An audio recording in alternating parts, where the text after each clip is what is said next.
Muy buenas tardes, mi nombre es Jefferson Manuel Silva y hoy vamos a presentar qué son los medicamentos antiparásitos externos, las funciones del auxiliar clínico veterinario y las características de una historia clínica. Entonces comenzamos con la presentación. Primero notamos qué tipos de parásitos existen actualmente que son los más conocidos en el mundo, los cuales son las pulgas, las garrapatas, los piojos y los ácaros. Primero vamos a definir como tal el tipo de parásito que es la pulga. Existen dos tipos de pulgas, dos ramas familiares, una la Cetenopalides felix y la otra la canis. La Cetenopalides felix es la que usualmente vemos en nuestros animales domésticos. Como podemos denotar acá, vemos el ciclo de vida como tal de una pulga. Primeramente, pues ellas gestionan como tal sus huevos. Estos huevos a su vez ya en un tiempo determinado se convierten en larvas. Después ya se fecunda como tal la larva, crece y ya, como denotamos acá, ya vemos la pulga en su ciclo preadolescente y ya por último ya la vemos en su ciclo adulto. Metemos las pulgas y es cuando ellas ya se empiezan a alimentar por sangre de nuestros animales. Otro tipo de parásito que podemos encontrar son las garrapatas. Estas son incluso más fuertes que las pulgas porque estas se gestionan en nuestro sistema sanguíneo y como podemos denotar acá en este perrito que le generó hongos en la cara o a este otro que en su orejita también le generó hongos. Hay que tener mucho cuidado con las garrapatas porque son muy difíciles de como tal de despegar de la piel de nuestros animales. Aquí podemos ver el ciclo de vida de las garrapatas. Primeramente estos se fecundan huevos. Cada garrapata hembra puede poner entre 3.000 a 4.000 huevos y esto es un gran dilema a nivel de como tal de la gestión animal porque vemos usualmente en los campos que hay muchísimas garrapatas y esto puede afectar también al ganado, a las vacas, a los cerdos, a los caballos y demás. Bueno, después vemos el ciclo ninfa que es cuando se empieza a alimentar como tal el anfitrión y empieza a desarrollar ya una garrapata adulta. Vemos el ciclo también de larva, que es el que va después de los huevos. Estas son ya cuando están como tal en el ciclo de larva, ya se pueden alimentar. Y por último vemos el ciclo de adulto, que en tan solo aproximadamente 7 días la garrapata adulta puede crecer hasta 4 veces su tamaño y pueda montar más o menos cien veces su peso. Y esto es lo que nosotros denotamos como tal de los parásitos. Por ejemplo, nosotros sabemos que las pulgas pueden saltar unas 200 veces de su tamaño y por eso es el animal que da el salto más grande que existe actualmente. Las garrapatas también pueden aumentar bastante su tamaño y también pueden pesar muchísimo más en tan solo 5 días. Podemos ver acá y denotar eh, las partes específicas de las garrapatas. Podemos ver, por ejemplo, acá los palpos que son como tal sus piernas, por decirlo de alguna manera, que están llenas de pelitos que son con las que se afirman como tal a la piel de nuestros animales. Podemos ver el queliceros, que es como tal su boca y son como tal sus, sí, donde muerde y succiona la sangre, el opostitoma, etcétera, etcétera. Por otro lado, podemos ver otro tipo de parásitos que son los piojos, que estos son los que usualmente conocemos nosotros los humanos, porque también nos afecta a nosotros en nuestro cuero cabelludo. Aunque otra rama familiar que son las que afectan a los gatos, a los perros, etcétera. Podemos ver acá que la rama familiar Pelicola substratus es la que afecta a los gatos y ya en perros ya existen más tipos de, de familias de piojos ya porque sabemos que los gatos pues son un poco más saciados en ese sentido, entonces pues a los perros vemos eh, familiares como Richotetes o Heterodoxus, etcétera, etcétera. Aquí podemos ver como tal el sistema de un piojo. También otro tipo de parásitos son los ácaros.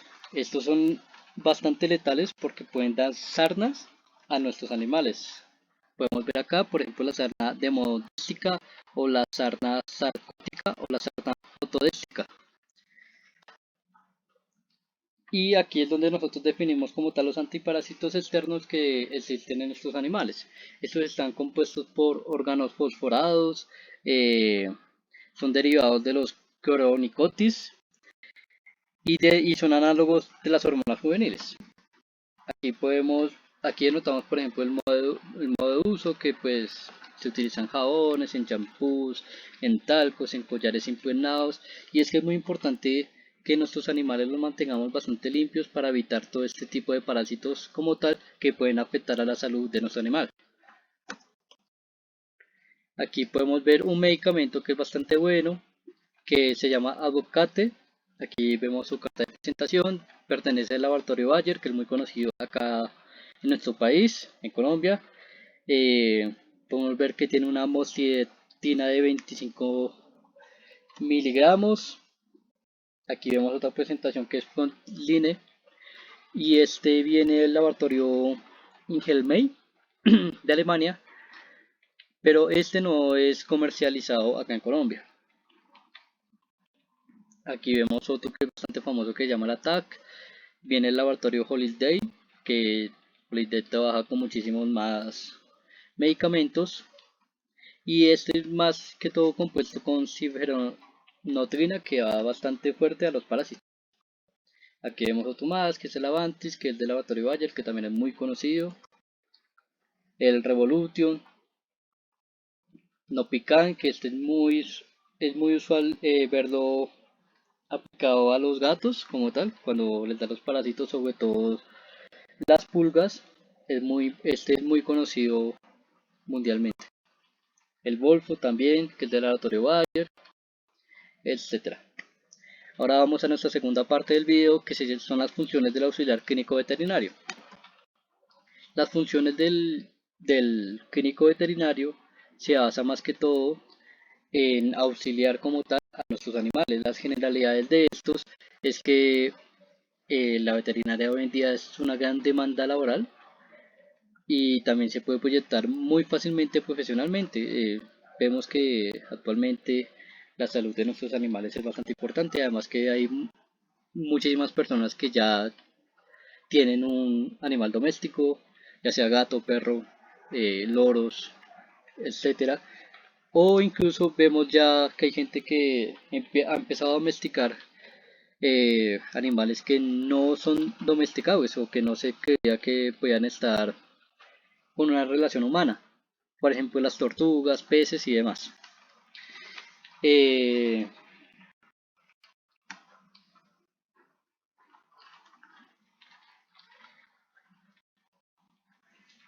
¿Cuáles son las funciones de un auxiliar clínico veterinario? Su labor principal pues es basar en tratar a los animales que sufren alguna enfermedad o que están heridos.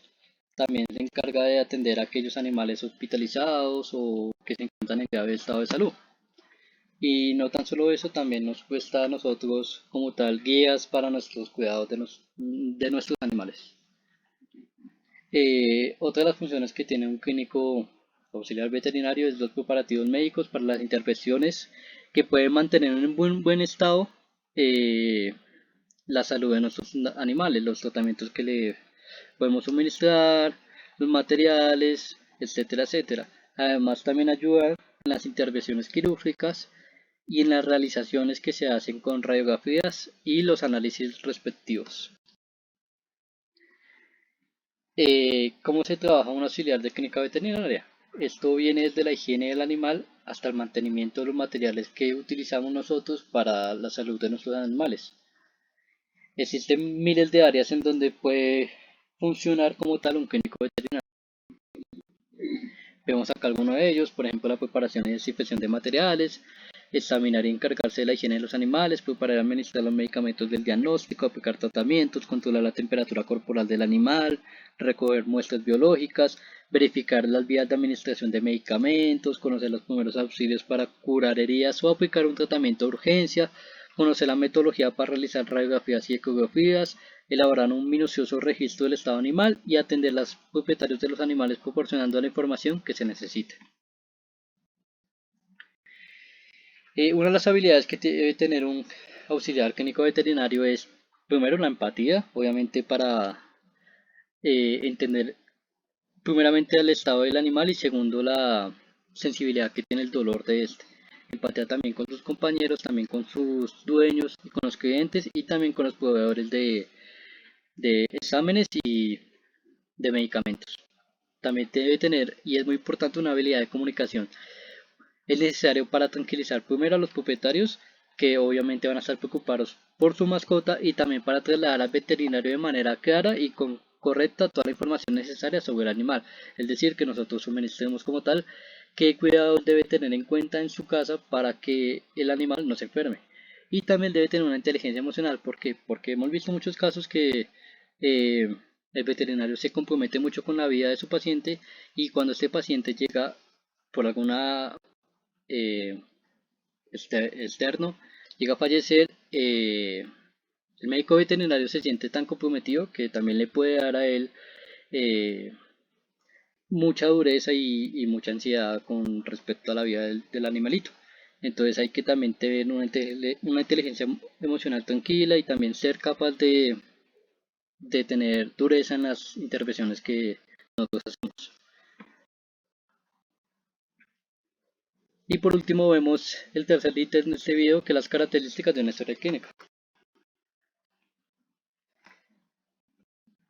¿Qué es la historia clínica y qué funciones tiene la historia clínica? La historia clínica es donde nosotros suministramos como tal las funciones y lo necesario que el procedimiento que tuvimos, teniendo en cuenta si fue hospitalario, el procedimiento que se hizo en el hospital y el procedimiento y los rasgos que se pueden hacer a priori después de.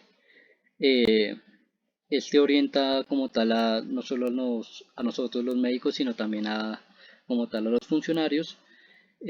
Aportan investigación, también encuadra como tal los problemas de salud del animal y si se curó o no.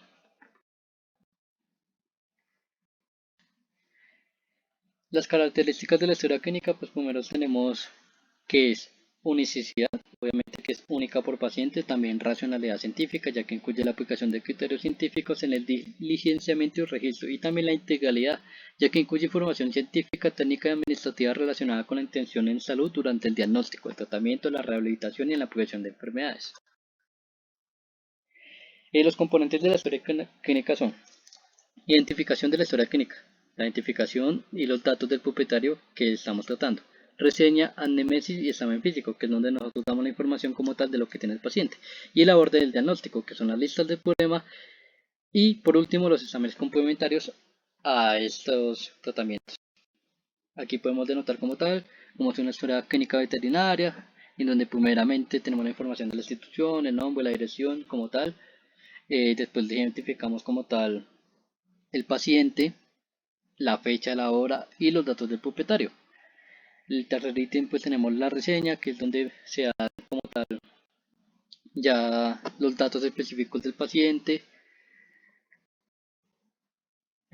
Por 4 tenemos la anamnesis, que es donde pues decimos qué dieta se va a tratar, qué enfermedades tiene previas, qué cirugías ha tenido previas, un esquema de vacunación que es bastante importante y el producto que se está utilizando para desparasitar. También tenemos el tratamiento que ha tenido recientes o los viajes que ha tenido, qué lugares ha visitado o qué contactos ha tenido con otros animales.